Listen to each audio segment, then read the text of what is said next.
We're back here on Open as we're talking much about COVID-19, bring you the news, the information, the things that really matter.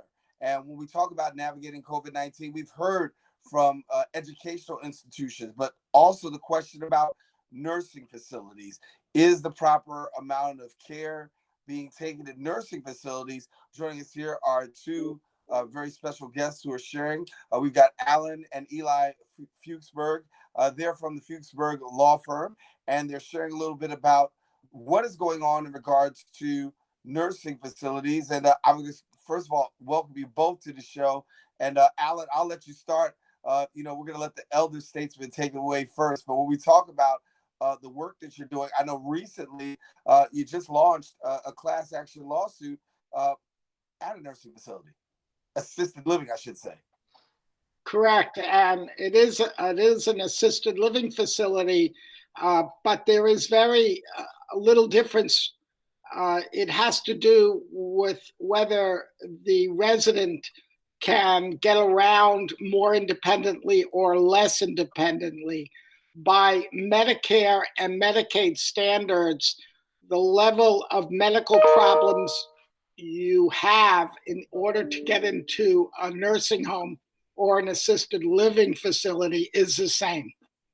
And so, unfortunately, there have been 14 deaths in this assisted living facility where commenced an action today asking the federal court, to appoint a special master to supervise compliance with CDC, Center for Disease Control's guidelines for New York State Department and for New York State Department of Health guidelines.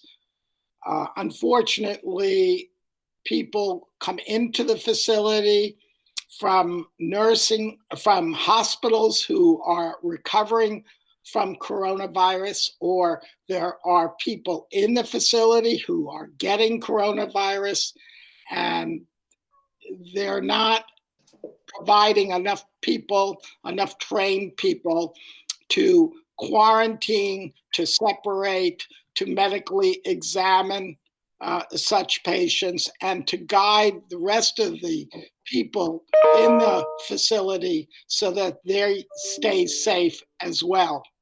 In addition to the class action, just basically when we're talking about nursing facilities as a whole, a lot of questions about transparency and whether or not the facilities are actually being transparent. Walk us through what some of the things are your concerns, particularly when we're dealing with these nursing facilities with COVID.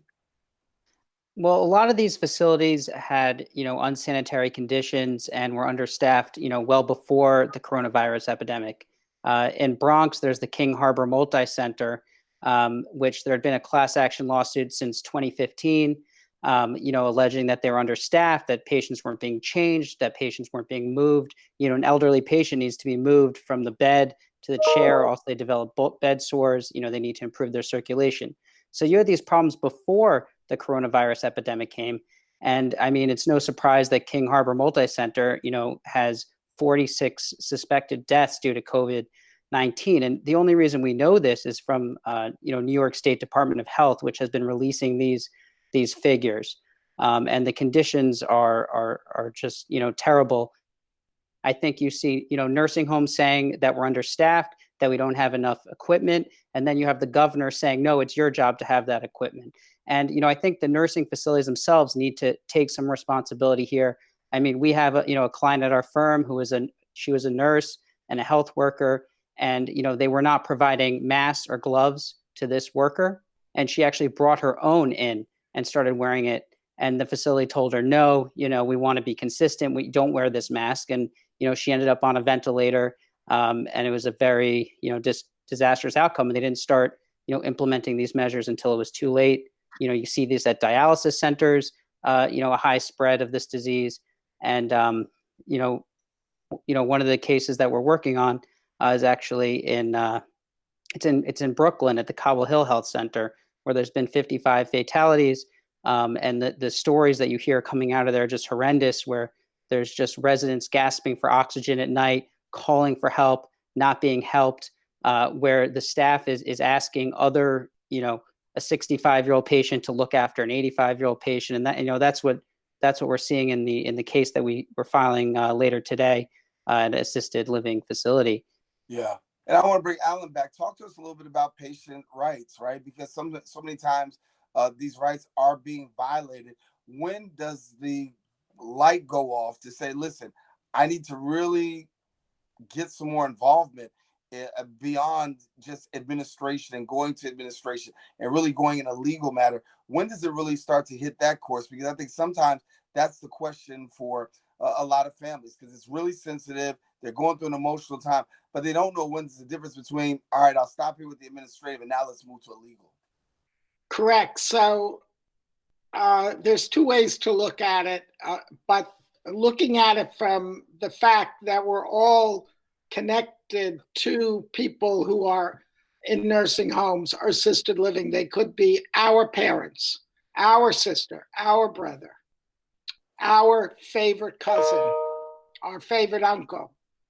And for the facility to not tell you what's going on there, to not communicate with you that we just allowed in a resident who is coming out of a hospital with coronavirus, or that we have people in the facility that have coronavirus, you're taking away from these family members the options of picking these people up, of voicing complaints, of demanding that you do more. And so that's one way to look at it from a family point of view.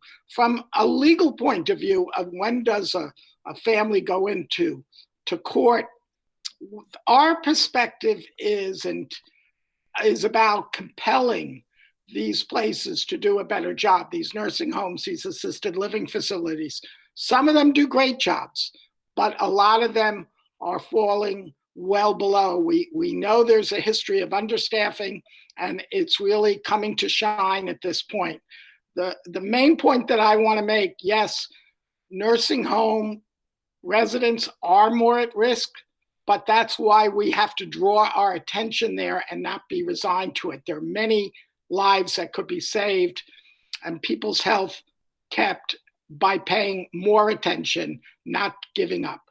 Yeah. Alan, Eli, unfortunately, that's all the time we have for our segment, but we will continue to stay connected to you.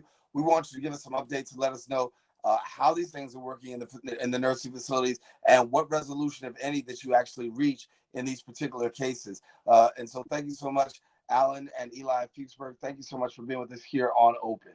Thank you, Darren, for having us. Thank you. Stay safe. Hey, great. You stay safe as well. And listen, we want you to stay with us. We've got more show coming up. We'll be right back. Right after. We will. Take care.